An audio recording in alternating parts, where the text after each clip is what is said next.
Good morning to all of you সকলোকে চেনেললৈ স্বাগতম জনাইছোঁ। এতিয়ালৈকে মই জিঅ'গ্ৰাফীৰ টোটেল 6টা চেপ্টাৰ কমপ্লিট কৰিলোঁ। তাৰপিছত শহীদুল ছাৰে তোমালোকক লজিক ফিলচফিৰ প্ৰথমটো অধ্যায় কমপ্লিট কৰাইছে। তেখেতে কৈছে যে বাকীবোৰ চেপ্টাৰো তেওঁ দিব তোমালোকক। আৰু মই ইংলিছৰো এজন ছাৰৰ লগত কথা পাতিছোঁ। তেখেতে কৈছে যে তেখেতে তোমালোকক প'জ আৰু পইট্ৰিখিনি দি দিব, ইয়াতে পাবা তোমালোকে বস্তুখিনি। হয়তো অকণমান দেৰি হ'ব। আৰু যোনে যোনে চেনেলটো এতিয়ালৈকে ছাবস্ক্ৰাইব কৰা নাই ছাবস্ক্ৰাইব কৰি লোৱা আৰু ভিডিঅ'বোৰ লাইক কৰি যাবা, শ্বেয়াৰ কৰিবা, যাতে তোমালোকৰ লগৰবিলাকৰো সুবিধা হয়। তো এতিয়া সময় নষ্ট নকৰি চেপ্টাৰৰ ভিতৰলৈ আহোঁ। যে আজি চেপ্টাৰৰ নাম হৈছে খনিজ পদাৰ্থ আৰু ইয়াৰ শক্তি সম্পদসমূহ। ঠিক আছে। তো এতিয়া খনিজ পদাৰ্থনো কাক বোলে? খনিজ পদাৰ্থ হৈছে এক নিৰ্দিষ্ট ৰাসায়নিক আৰু ভৌতিক গুণ বিশিষ্ট জৈৱিক অথবা অজৈৱিক উপাদানজাত প্ৰাথমিক পদাৰ্থ। ঠিক আছে। যিবোৰ প্ৰাথমিক পদাৰ্থ জৈৱিক অথবা অজৈৱিক, তাৰ উপৰি তেওঁলোকৰ কি থাকে? ৰাসায়নিক আৰু ভৌতিক গুণ বিশিষ্ট কি থাকে? কিছুমান গুণ থাকে। ঠিক আছে। সেইবোৰক কি বুলি কোৱা হয়? খনিজ পদাৰ্থ বুলি কোৱা হয়। এতিয়া খনিজ সম্পদৰ প্ৰকাৰ। খনিজ সম্পদ সাধাৰণতে দুই প্ৰকাৰৰ। এটা হ'ল ধাতৱীয় খনিজ, এটা হ'ল অধাতৱীয় খনিজ। আৰু ধাতৱীয় খনিজক কি হৈছে? দুটা ভাগত ভাগ কৰা হৈছে। এটা হ'ল লৌহজাত খনিজ আৰু আনটো হ'ল অলৌহজাত। লৌহজাত মানে হৈছে যিবিলাক পদাৰ্থৰ কি থাকে? লো থাকে, আৰু অলৌহ মানে হৈছে যিবিলাক পদাৰ্থৰ লো নাথাকে। তাৰপিছত অধাতৱীয় মানে হৈছে কি? তাত দুটা ভাগত ভাগ কৰিছে। এটা হ'ল ইন্ধন খনিজ, আনটো হ'ল অন্যান্য অধাতৱীয়। ইন্ধন খনিজৰ ভিতৰত কি কি পৰিব? কয়লা, পেট্ৰলিয়াম, প্ৰাকৃতিক গেছ আদি পৰিব। তাৰপিছত অন্যান্য অধাতৱীয় যিবিলাক খনিজ সম্পদ আছে তাত কি পৰিব? অভ্ৰ, চূণশিল, গ্ৰেফাইট আদি ইয়াৰ ভিতৰত সোমাব। ঠিক আছে।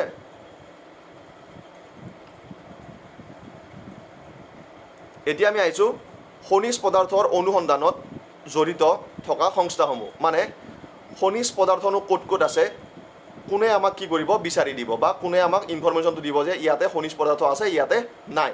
সেইটো হ'ল তাৰ প্ৰথমটো হৈছে ভাৰতৰ ভূতাত্ত্বিক জৰীপ সংস্থা। দ্বিতীয়টো হৈছে তেল আৰু প্ৰাকৃতিক গেছ আয়োগ। তৃতীয়টো হৈছে খনিজ অনুসন্ধান নিগম লিমিটেড। চতুৰ্থটো হৈছে ৰাষ্ট্ৰীয় খনিজ নিগম লিমিটেড, ৰাষ্ট্ৰীয় খনিজ উন্নয়ন নিগম। তাৰপিছত 5 নম্বৰ হৈছে ভাৰতীয় খনি সংস্থা। 6 নম্বৰ হৈছে ভাৰত সোণ খনি লিমিটেড। 7 নম্বৰ হৈছে হিন্দুস্তান তাম লিমিটেড। আৰু 8 নম্বৰ হৈছে ৰাষ্ট্ৰীয় এলুমিনিয়াম কোম্পানী লিমিটেড। এই যে 8টা আছে তোমালোকৰ সংস্থা, এই সংস্থাকেইটাৰ গোটেই 8টাৰ নাম নালাগে তোমালোকৰ মনত ৰাখিব। তোমালোকৰ এক্সামত আহিব পাৰে যে খনিজ পদাৰ্থৰ অনুসন্ধানত জড়িত 2টা বা 3টা সংস্থাৰ নাম লিখা। তোমালোকে ইয়াৰে মাত্ৰ 2টা বা 3টা সংস্থাৰ কি কৰিলে হ'ব? নামটো মুখস্থ কৰিলে হৈ যাব। এতিয়া আমি আহিছোঁ ভাৰতবৰ্ষৰ খনিজ পদাৰ্থৰ বিতৰণ। ঠিক আছে। ভাৰতবৰ্ষতনো খনিজ পদাৰ্থৰ কেনেকৈ বিতৰণ হৈছে, বা ক'ত ক'ত খনিজ পদাৰ্থবিলাক পোৱা যায়। এতিয়া চোৱা, ভাৰতৰ যিটো খনিজ পদাৰ্থৰ বিতৰণ সেইটো কি হৈছে? 3টা ভাগত ভাগ কৰা হৈছে। এটা হ'ল উত্তৰ পূব মালভূমি অঞ্চল, দ্বিতীয়টো হ'ল দক্ষিণ পশ্চিম মালভূমি অঞ্চল, তৃতীয়টো হ'ল উত্তৰ পশ্চিমাঞ্চল। ঠিক আছে। এই 3টা ৰিজনৰ ভিতৰত এতিয়া আমি চাম প্ৰথমটো যে উত্তৰ পশ্চিম মালভূমি অঞ্চলনো ক'ত আছে। এতিয়া ছোটানাগপুৰ, উৰিষ্যা মালভূমি, পশ্চিমবংগ, ছত্তীশগড়ৰ কিছু অংশ কি কৈছে? উত্তৰ পূব মালভূমি অঞ্চলে সামৰি লৈছে। আৰু এই যিটো মালভূমি অঞ্চল আছে তাত কি কি পায়? আকৰিক পায়, লো, কয়লা, মেংগানিজ, বক্সাইট, অভ্ৰ আদি পদাৰ্থবিলাক পায়। দ্বিতীয়তে দক্ষিণ পশ্চিম মালভূমি অঞ্চল। দক্ষিণ পশ্চিম মালভূমি অঞ্চল ক'ত আছে? যে কৰ্ণাটক, গোৱা, তামিলনাডুৰ উচ্চভূমিৰ নিকটৱৰ্তী অঞ্চল আৰু কেৰেলা অঞ্চলটো কি হৈছে? এই যিটো মালভূমি অঞ্চল আছে এই অঞ্চলটো বিস্তৃত। ঠিক আছে। তাৰপিছত ইয়াতনো আমি কি কি পাওঁ? ইয়াত আমি পাওঁ যে আকৰিক লো পাওঁ, মেংগানিজ পাওঁ, চূণশিল পাওঁ। তাৰপিছত কেৰেলাত কি পাওঁ? মোনাজাইট আৰু থৰিয়াম, বক্সাইট, আকৰ আদি পাওঁ। এটা কথা মনত ৰাখিবা তোমালোকে, গোৱা হৈছে যিটো আকৰিক লো আছে, সেই আকৰিক লোৰ তাত কি পোৱা যায়? অৱক্ষেপ পোৱা যায়। ঠিক আছে। আকৰিক লোৰ অৱক্ষেপ ক'ত পোৱা যায়? গোৱাত পোৱা যায়। এইটো সকলোৱে মনত ৰাখিবা, বহুত দৰকাৰী হয়। তাৰপিছত এইবাৰ আহিলোঁ আমি তৃতীয়টো ভাগ আমাৰ, বা তৃতীয়টো অঞ্চল, সেইটো হ'ল উত্তৰ পশ্চিম অঞ্চল। আৰু এই উত্তৰ পশ্চিম অঞ্চলটো কি হৈছে? ৰাজস্থানৰ আৰাৱলী হৈ গুজৰাটৰ কিছু অংশ কি কৰিছে? ই বিয়পি আছে। আৰু ইয়াত কি কি পোৱা যায়? তাম, দস্তা আৰু অন্যান্য পেট্ৰলিয়াম জাতীয় সামগ্ৰী, চূণশিল, ডলমাইট, বক্সাইট, গ্ৰেনাইট, মাৰ্বল আদি কি পোৱা যায়, এইবিলাক বস্তু ইয়াতে পোৱা যায়। তাৰপিছত ইয়াতে দিছে মহাত্মা গান্ধীৰ দাণ্ডী যাত্ৰা কিয় আৰু ক'ত হৈছিল, এইটো আমি চেপ্টাৰৰ শেষত আলোচনা কৰিম। মহাত্মা গান্ধীয়েনো দাণ্ডী যাত্ৰা কিয় কৰিছিল, কি কাৰণে কৰিছিল আৰু ক'ত কৰিছিল, ঠিক আছে। তাৰপিছত এতিয়া ইয়াতে দিছে যে হিমালয় পাৰ্বত্য অঞ্চলৰ আন এক খনিজ পদাৰ্থ থকা অঞ্চল হ'ল য'ত তাম, সি, দস্তা, কোবাল্ট, টাংগষ্টেন আদি পোৱা যায়। মানে হিমালয় যিটো আমাৰ উত্তৰৰ হিমালয় অঞ্চল আছে, সেই উত্তৰৰ হিমালয় অঞ্চলত কি হৈছে, এটা খনিজ পদাৰ্থৰ এটা ভাণ্ডাৰ আছে। তাত কি কি পোৱা যায়, তাম, সি, দস্তা, কোবাল্ট, টাংষ্টেন আদি পোৱা যায়। এতিয়া আহিলোঁ আমি লৌহ খনিজ। মই আগতে কৈছিলোঁ যিবিলাক খনিজৰ কি থাকে, লো থাকে, তাকে কি বুলি কোৱা হয়, লৌহ খনিজ বুলি কোৱা হয়। এবাৰ আকৌ চাই লোৱা তোমালোকে লৌহ খনিজ, তাত কি কি উদাহৰণ আছিল, লো আৰু মেংগানিজ। আৰু আমি এতিয়া এই দুটাৰ বিষয়ে বহলাই পঢ়িম।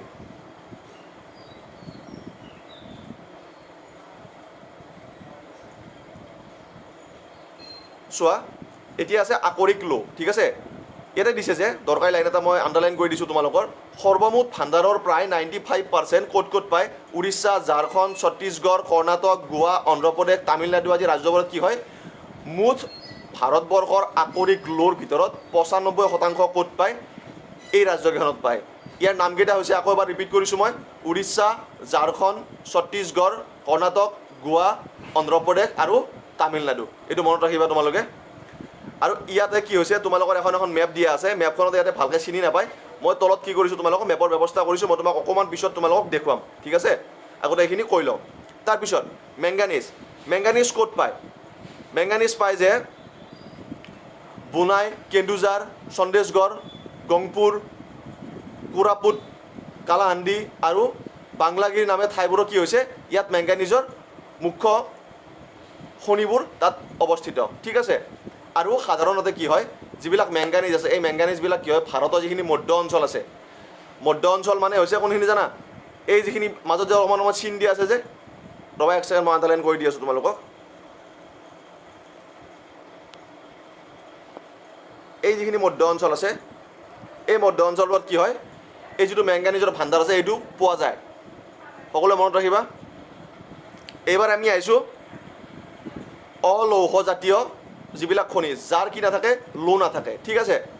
আৰু এই যিটো অলৌহজাতীয় খনিজৰ ভিতৰত প্ৰথমটো হৈছে বক্সাইড। আৰু বক্সাইডত কি হৈছে,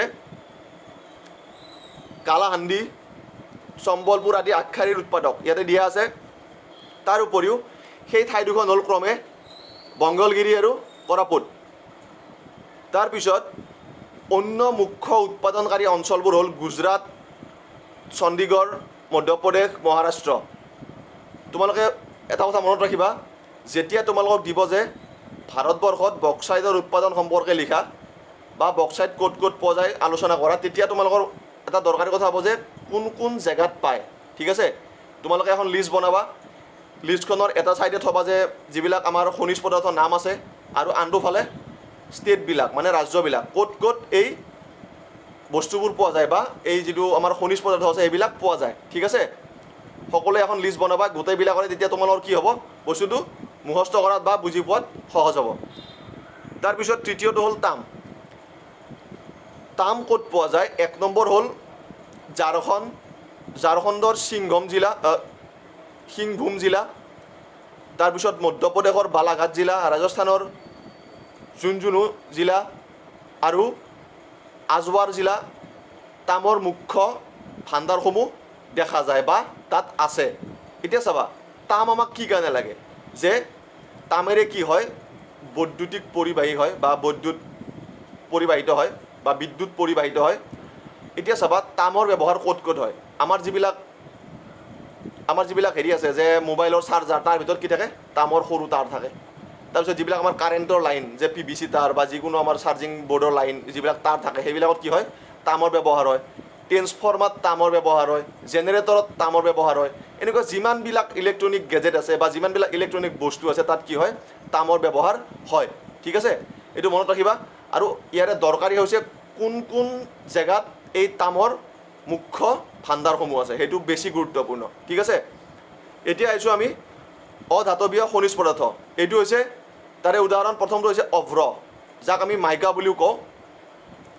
আৰু এই মাইকা ক'ত পায়? কৰ্ণাটকৰ মহীশূৰ আৰু হাছান জিলা, তামিলনাডুৰ কইম্বটুৰ, তিৰুচিল্লাপল্লী, মাদুৰাই আৰু কন্যাকুমাৰী, কেৰেলাৰ আল্লুপ্পি, মহাৰাষ্ট্ৰৰ ৰত্নাগিৰি আৰু পশ্চিমবংগৰ পুৰুলিয়া আৰু বাংকুৰাত কি হয়, এই অভ্ৰৰ মুখ্য স্থানবোৰ আছে, মানে য'ত অভ্ৰ বেছি পৰিমাণে আমি কি পাওঁ, দেখা পাওঁ। সেই ঠাইবোৰ এবাৰ মই ৰিপিট কৰি দিছোঁ। কৰ্ণাটকৰ মহীশূৰ, হাছান জিলা, তামিলনাডু কইম্বটুৰ, তিৰুচিল্লাপল্লী, মাদুৰাই, কন্যাকুমাৰী, কেৰেলাৰ আলুপ্পি, মহাৰাষ্ট্ৰৰ ৰত্নাগিৰি আৰু পশ্চিমবংগৰ পুৰুলিয়া আৰু বাংকুৰা আদিত কি হয়, অভ্ৰ পোৱা যায়। এতিয়া আহিছোঁ আমি শক্তিৰ উৎসসমূহ বা শক্তি সম্পদসমূহ। শক্তি সম্পদ বুলি কাক কোৱা হয়, বা আমি শক্তি সম্পদ বুলিনো কি কাৰণে কওঁ?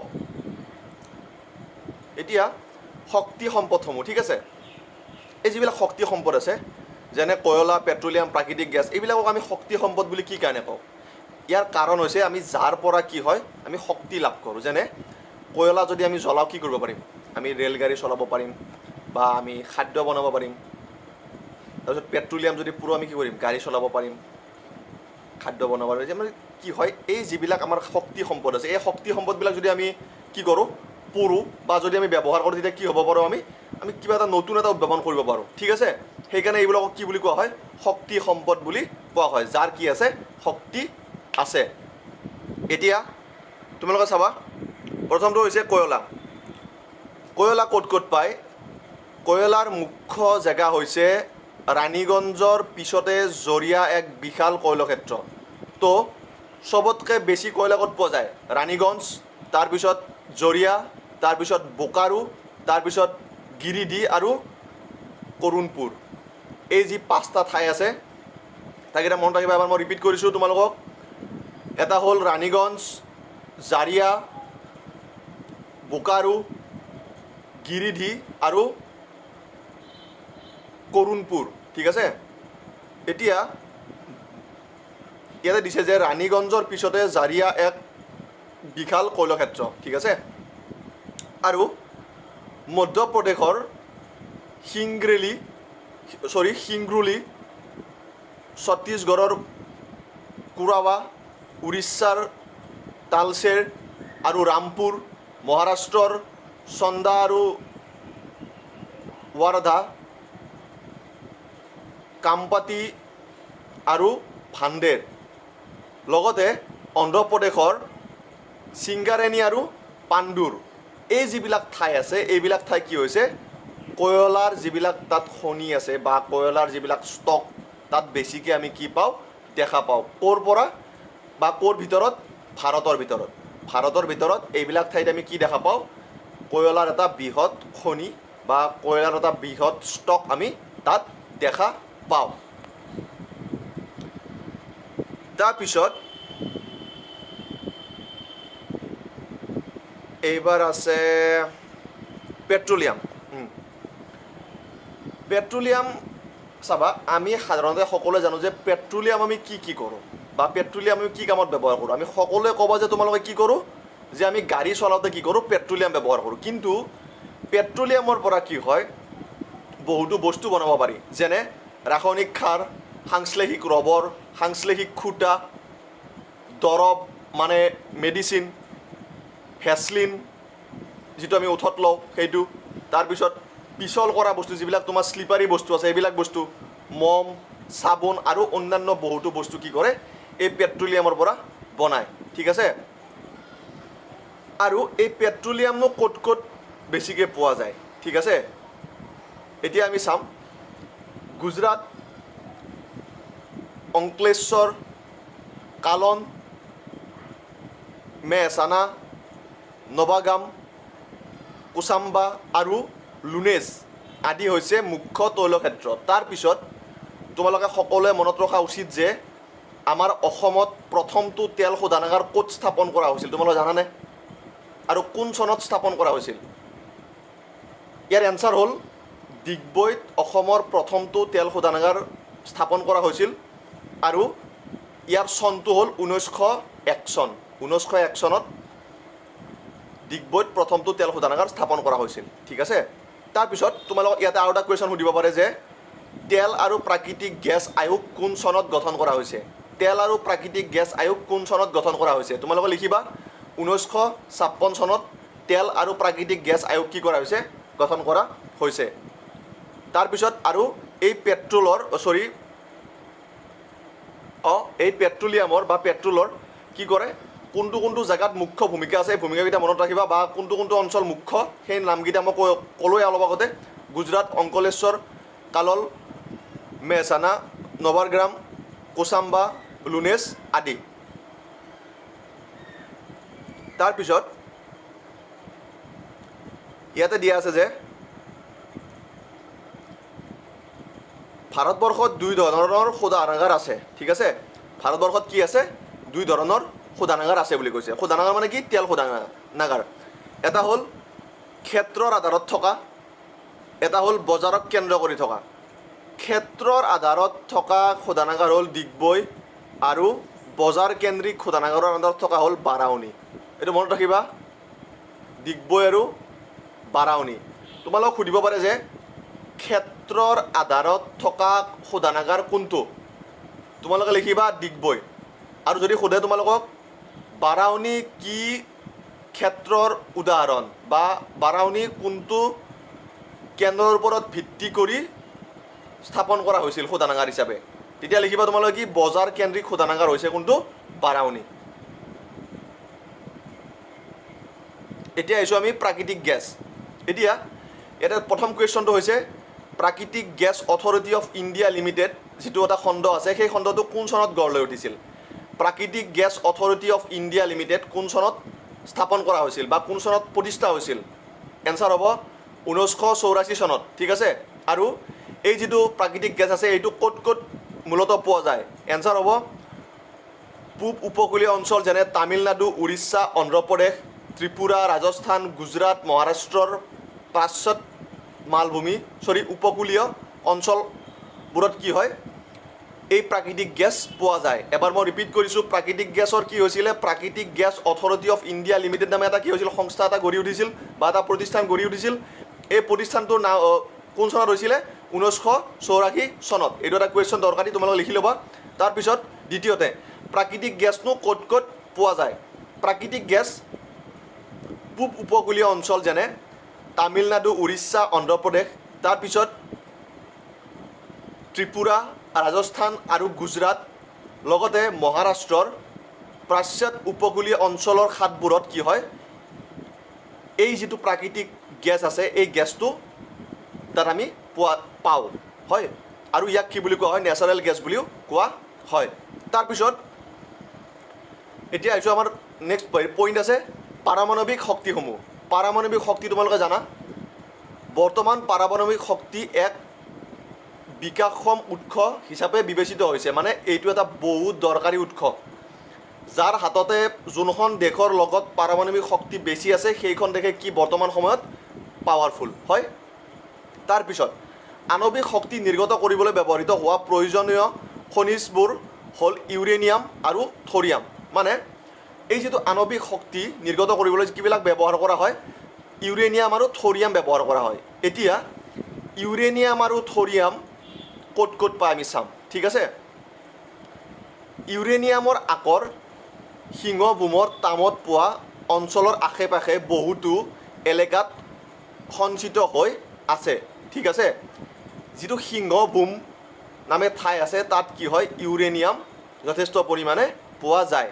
তাৰপিছত লগতে ৰাজস্থানৰ উদয়পুৰ, আলোৱাৰ, ঝুনঝুনু জিলাত কি হয়? ইউৰেনিয়াম তাতো কি হয়?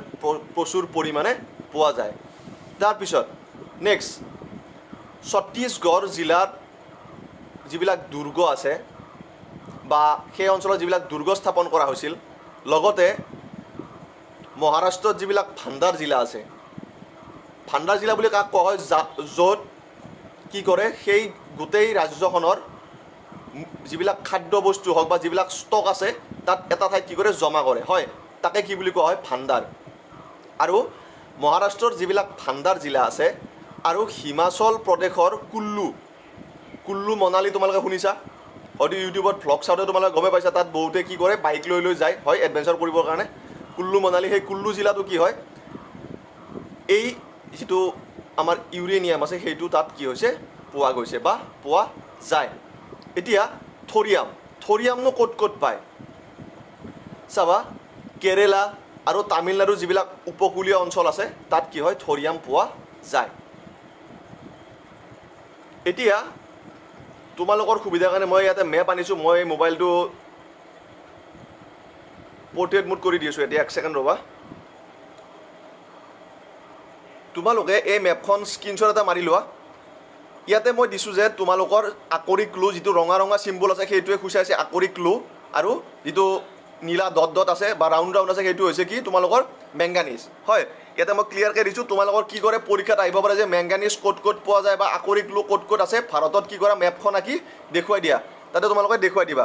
এইখিনি হৈছে যিবিলাক লৌহ খনিজ। তাৰপিছত দ্বিতীয়টো অলৌহ খনিজ, যিবিলাকৰ লো নাথাকে, মই কৈছোঁ আগতে কথাটো, তাত কি আছে কপাৰ আৰু বক্সাইট। এতিয়া ইয়াতে যিবিলাক ৰঙা চিম্বল দিয়া আছে সেইবিলাক হৈছে কপাৰ, আৰু যিবিলাক নীলা ৰাউণ্ড চিম্বল দিয়া আছে সেইবিলাক হৈছে বক্সাইডৰ স্থান বা বক্সাইড ক'ত পায়। মই এতিয়া কৈছিলোঁ যে বক্সাইড কি আছিলে, তোমালোকৰ যিটো ইণ্ডিয়াৰ মধ্য অংশ তাত মই ৰাউণ্ড কৰি দিছিলোঁ আগতে অকণমান আগত। তাত কি হৈছিলে, এই যিখিনি চোৱা তোমালোকে দেখা পাইছা যে যিখিনি আমাৰ ৱেষ্ট বেংগলৰ কাষৰ যিখিনি ঠাই আছে তাত কি আছে বহুতো বক্সাইডৰ ঘাটি আছে, হয়, বা তাত কি হয় বক্সাইড বেছি পৰিমাণে পোৱা যায়। তাৰপিছত আকৌ চোৱা গুজৰাটতো আছে চিন, হয়, তাতো কি হৈছে সেইখিনিও মধ্য অঞ্চলে পৰে। এতিয়া আছে অধাতৱীয় খনিজ পদাৰ্থ, ইয়াতে আছে অকল অভ্ৰটো মই ইয়াতে চিম্বলাইজ কৰিছোঁ, তোমালোকে চাই ল'বা আৰু স্ক্ৰীনশ্বটবিলাক চিৰিয়েলি কৰি যাবা। আৰু তোমালোকে কি কৰিবা, যেতিয়া এই চেপ্টাৰৰ কুৱেশ্যন এনচাৰবিলাক লিখিবা তেতিয়া এই মেপকেইখন তোমালোকে বহীত আঁকি কোন জেগাত অভ্ৰ পোৱা যায়, কোন জেগাত ছাপ'জ কপাৰ বা বক্সাইড পোৱা যায় সেইখিনি তোমালোকে লিখি ল'বা। তাৰপিছত আহিল আমাৰ এইবাৰ শক্তিৰ উৎস বা এনাৰ্জি ৰিচ'ৰ্চেছ। এতিয়া শক্তিৰ উৎস ক'ত পায়, যেনে শক্তিৰ উৎস মূলতঃ যদিও 3টা দিয়া আছিলে তথাপিও 2টা বহুত দৰকাৰী, পেট্ৰলিয়াম আৰু কি কয়লা, হয়। এতিয়া পেট্ৰলিয়াম আৰু কয়লা, পেট্ৰলিয়াম ক'ত পায় মই তোমালোকক ৰঙা চিম্বলেৰে বুজাই দিছোঁ, আৰু কয়লা ক'ত পায় তাত মই কি কৰিছোঁ নীলা ট্ৰাইংগুলাৰ চিম্বলেৰে বুজাই দিছোঁ। এইটো তোমালোকে স্ক্ৰীনশ্বট মাৰি ল'বা। এতিয়া আমি আলোচনা কৰিম আমাৰ নেক্সট টপিকটো। এতিয়া চোৱা তোমালোকে যে লৌকিকতা অথবা শক্তিৰ উৎসসমূহ, ঠিক আছে, ইয়াতে কি পৰিব, এই যিটো লৌকিকতা বা শক্তিৰ উৎসসমূহ তাত চাবা জীৱাশ্ম ইন্ধনৰ পৰা উৎপত্তি হোৱা ইন্ধনবোৰ যেনে কয়লা, পেট্ৰলিয়াম, প্ৰাকৃতিক গেছ, পাৰমাণৱিক শক্তি আদি হৈছে কি কেঁচা পদাৰ্থ, ঠিক আছে। তাৰপিছত কেৱল পুনৰ্ভৱ কৰিব পৰা শক্তিসমূহ যেনে মানে যিবিলাক বস্তু আমি কি কৰিব পাৰোঁ বাৰ ইউজ কৰিব পাৰোঁ, মানে ছাপ'জ পুনৰ যিটো আমাৰ ব্যৱহাৰ কৰা আছে সেইটো যিটো কৰিব পাৰোঁ সেইটো কি বুলি কোৱা হয় পুনৰ ব্যৱহাৰ কৰিব পৰা উৎস বা শক্তি বুলি কোৱা হয়। সেইবিলাক হৈছে যে শক্তি, সৌৰশক্তি, বতাহ শক্তি, জলবিদ্যুৎ আৰু জৈৱ উৎপাদক, আৰু এইবিলাকক কি বুলি কোৱা হয় ধাৰণক্ষম শক্তি সম্পদ বুলিও কোৱা হয়। ইয়াৰ ভিতৰত চোৱা প্ৰথমটো হৈছে সৌৰশক্তি। সৌৰশক্তি হৈছে কি, যিবিলাক আমি সূৰ্যৰ পৰা শক্তি পাওঁ, মানে আমি সূৰ্যৰ পৰা কি পাওঁ, 1 নম্বৰ কথা আমি পোহৰ পাওঁ, হয়। আমি যিটো সূৰ্যৰ পৰা পোহৰ পাওঁ এই পোহৰটো যদি আমি সদায় ব্যৱহাৰ কৰোঁ, মানে যদি আমি বাৰ ব্যৱহাৰ কৰোঁ তাৰপিছত জানো সূৰ্যৰ পোহৰটো শেষ হৈ যাব, নাযায়। আৰু সূৰ্যৰ পৰা আমি কি পাওঁ শক্তি পাওঁ, হয়। এই শক্তিটো যিটো আছে সেই শক্তিটো বা যিটো তাপ, সেই তাপটো আমি ব্যৱহাৰ কৰাৰ ফলত শেষ হৈ যাব নেকি, নাযায়। আৰু এইটোৱে হৈছে কি সৌৰ শক্তি। আৰু আমি আজিকালি কি হৈছে সৌৰ শক্তিৰ সহায়ত কি কৰিছে বাইক চলাব পাৰি, তাৰপিছত 4চকীয়া চলাব পাৰি। তাৰপিছত আমি কি কৰোঁ আমাৰ ঘৰৰ ওপৰত যদি আমি চলাৰ পেনেল লগাওঁ তেতিয়া কি কৰিব পাৰিম, আমি এই সৌৰ শক্তিৰ সহায়ত আমি ঘৰত লাইট, ফেন, ফ্ৰিজ, টিভি আদি চলাব পাৰিম। তাৰপিছত আহিলে আমাৰ নেক্সট পইণ্টটো বতাহ শক্তি। বতাহ শক্তিনো কি, বতাহ শক্তি এক অতি গুৰুত্বপূৰ্ণ শক্তি, যাৰ ফলত কি হৈছে বতাহৰ পৰা আমি কি কৰিব পাৰোঁ, নহয় তাৰ আগতে কৈ লওঁ বতাহ শক্তিৰ পৰা কি লাভ বা কি লছ। চাবা বতাহ শক্তি হৈছে এক বাৰ বাৰ ব্যৱহাৰ কৰি থাকিব পৰা শক্তি। কিয়নো ছাপ'জ বতাহটো হৈছে আমাৰ নেচাৰেল হয়, এবাৰ বতাহ দিলে আমি সেই বতাহটো ল'লোঁ, সেই বতাহটো শেষ হৈ যাব জানো? নাযায়, বতাহ কোনোদিন শেষ নহয়। আৰু এই বতাহৰ ফলত কি হৈছে, আজিকালি বহুতো বৈজ্ঞানিকে তাৰ পৰা কাৰেণ্ট উৎপন্ন কৰাৰ চেষ্টা কৰিছে, ঠিক আছে?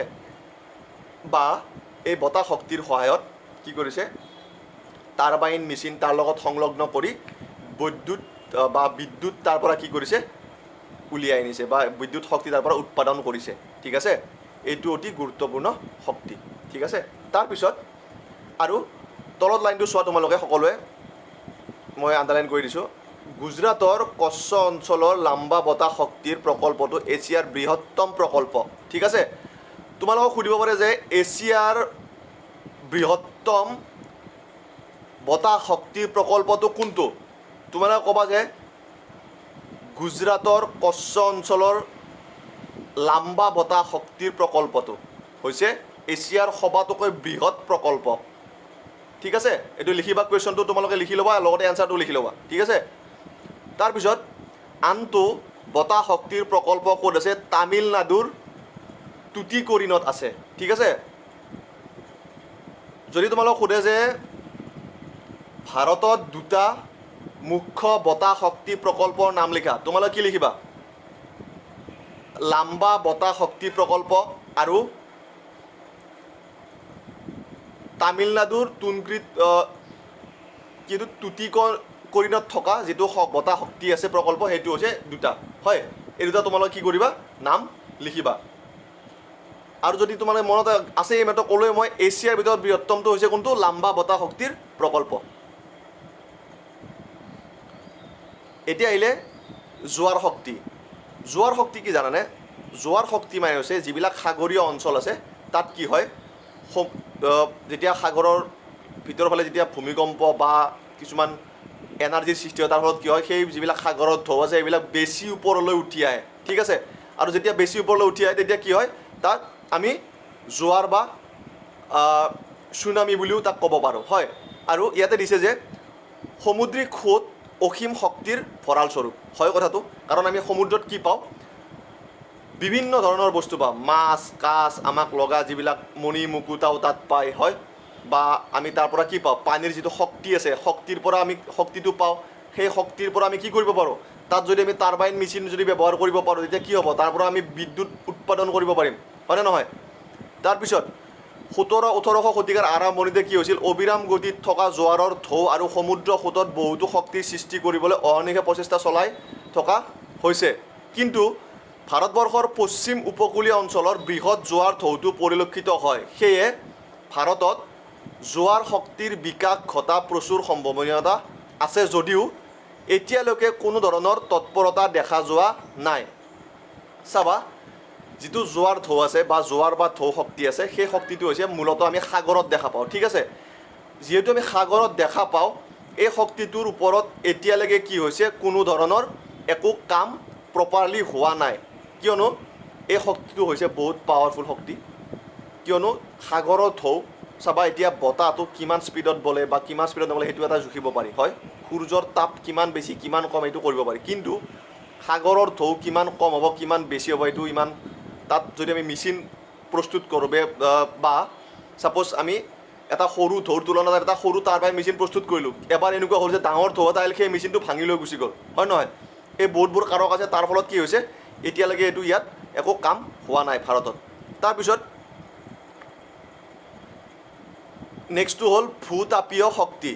পৃথিৱীৰ অন্তৰ্ভাগৰ পৰা যেতিয়া অন্তৰ্ভাগত কি হয়, আগ্নেয়গিৰি বা যিবিলাক আমি দেখা পাওঁ, তোমালোকে দেখা পাইছা ভূমিকম্প, এইবিলাকৰ ফলত কি হয়, ভিতৰৰ পৰা এটা শক্তি ওলাই আহে বাহিৰলৈ, হয়?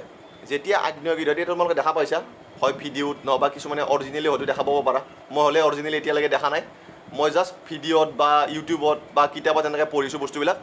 এতিয়া চাবা, যিবিলাক ভিতৰৰ পৰা আগ্নেয়গিৰিৰ ফলত ওলাই আহে, কি হয়, একদম উত্তপ্ত গলিত লাভাবিলাক ওলাই আহে, হয়? কিয়নো তোমালোকে জানা যে আমাৰ যিটো পৃথিৱীৰ অন্তৰ্ভাগৰ স্তৰ কেইটা? 3টা স্তৰ আছে, চিয়েল, সীমা আৰু নিফে, হয়? বা আপাৰ ষ্টেজ, মিডল ষ্টেজ আৰু লোৱাৰ ষ্টেজ, হয়? 3টা আছে। তাৰে যিটো একদম ভিতৰৰ ভাগ আছে, যিটো কোৰ বুলি কোৱা হয়, ক্ৰাছ মেণ্টেল কোৰ, যিটো কোৰ বুলি কোৱা হয়, কোৰত কি থাকে, উত্তপ্ত গলিত পদাৰ্থবিলাক থাকে, হয়। সেইবিলাক কি হয়, আৰু ভূমধ্যাকৰ্ষণ শক্তি বা তাৰ যিটো ভূতাপীয় শক্তি, সেই শক্তিৰ ফলত কি হয়, বাহিৰলৈ ওলাই আহে। আৰু সেই শক্তিটোকে কি বুলি কোৱা হয়, ভূতাপীয় শক্তি বুলি কোৱা হয়। ইয়াতে চোৱা কি বুলি দিছে, পৃথিৱীৰ অন্তৰ্ভাগৰ পৰা মেগমাবোৰ কোনো কাৰণত পৃথিৱীৰ পৃষ্ঠভাগলৈ বা ওপৰভাগলৈ নিৰ্গত হ'লে প্ৰচণ্ড তাপ সৃষ্টি হয়। আৰু এই তাপ শক্তি সফলতাৰে আহৰণ কৰি বৈদ্যুতিক শক্তিলৈ ৰূপান্তৰ কৰিব পৰা যায়। ইয়াৰ বাহিৰেও গৰম পানীৰ উহৰ পৰা যেতিয়া গৰম পানী সজোৰে বাহিৰলৈ ওলাই আহে, তেতিয়া সেই তাপখিনি আহৰণ কৰিব পাৰি বা তাপ শক্তিখিনি তাৰ পৰা বনাব পাৰি। ইয়াক সাধাৰণতে ভূতাপীয় শক্তি বুলি কোৱা হয়। এতিয়া চাবা, মই ক'লোৱে কথাটো আগতে যে যিবিলাক আমাৰ উত্তপ্ত গলিত মেগমা আছে, ভিতৰৰ পৰা যিবিলাক ওলাই আহে, সেইবিলাকৰ পৰা যিটো শক্তি উৎপাদন হয় বা শক্তি উৎপাদন হয়, তাৰপিছত আৰু যিটো আমাৰ গৰম পানীৰ আছে, তাত যিবিলাক গৰম পানী ওলাই থাকে বাৰ বাৰ বা নন ষ্টপ গৰম পানী যিটো ওলাই থাকে, সেই শক্তিৰ পৰা কি কৰিব পাৰি, আমি সেই শক্তি তাপ শক্তিলৈ আমি কি কৰিব পাৰোঁ, ৰূপান্তৰ কৰিব পাৰোঁ বা বৈদ্যুতিক শক্তিলৈ আমি ৰূপান্তৰ কৰিব পাৰোঁ। এতিয়া এটা দৰকাৰী লাইন আছে ইয়াতে, তোমালোকৰ কুৱেশ্যন হ'ব পাৰে এইটো।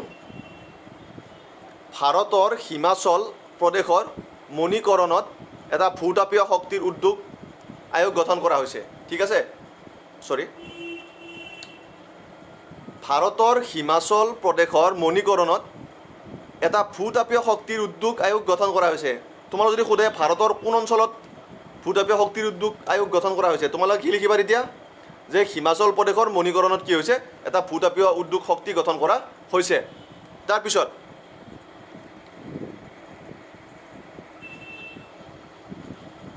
ইয়াতে চোৱা, বইছ আৰু হদাহো, যিটো আমেৰিকা যুক্তৰাষ্ট্ৰৰ এখন চহৰ, তাত কি হৈছিল, পোনপ্ৰথমে 1890 চনত ভূতাপৰ আধাৰত টুকুৰে সফলতা প্ৰমাণ দিছিল। তাৰমানে তেওঁলোকে এইটো প্ৰমাণ দিছিল যে যিটো আমাৰ ভূতাপীয় শক্তি আছে, তাৰ সহায়ত আমি কি কৰিব পাৰোঁ, বৈদ্যুতিক শক্তিলৈ তাক আমি ৰূপান্তৰ কৰিব পাৰোঁ। এতিয়া আহিছোঁ আমি আমাৰ বোধহয় যি শেষৰ এইটো শক্তি, সেইটোৰ নাম হৈছে জৈৱ শক্তি। জৈৱ শক্তি বুলিলে কি বুজা, এতিয়া এইটো দৰকাৰী কুৱেশ্যন এটা।